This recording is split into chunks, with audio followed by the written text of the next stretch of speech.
সিলেটের বালাগঞ্জে যৌথ বাহিনীর অভিযানে অস্ত্র ও 4টি গুলি উদ্ধার করা হয়েছে। আজ রবিবার 6 অক্টোবর সকাল 10টার দিকে বালাগঞ্জ উপজেলা সদরের বদরনগর এলাকা থেকে একটি একনালা বন্দুক ও 4টি গুলি উদ্ধার করা হয়।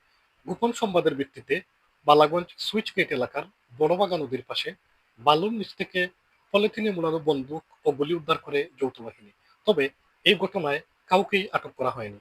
আইনি প্রক্রিয়া শেষে উদ্ধারকৃত অস্ত্র ও গুলি বালাগঞ্জ থানা পুলিশের কাছে হস্তান্তর করা হবে। বিষয়টি নিশ্চিত করেছেন উসমানীনগর ক্যাম্পের দায়িত্বে থাকা সেনাবাহিনীর ক্যাপ্টেন মোহাম্মদ মুবিন। বালাগঞ্জ থানার অফিসার ইনচার্জ তদন্ত মোহাম্মদ ফয়েজ আহমদ বলেছেন, উদ্ধারকৃত অস্ত্র ও গুলি আইনি প্রক্রিয়া শেষে বালাগঞ্জ থানায় হস্তান্তর করা হবে।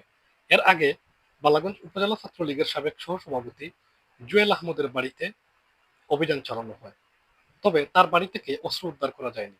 জুয়েল আহমদ উপজেলা সদরের চাঁদপুর গ্রামের লাল মিয়ার পুত্র।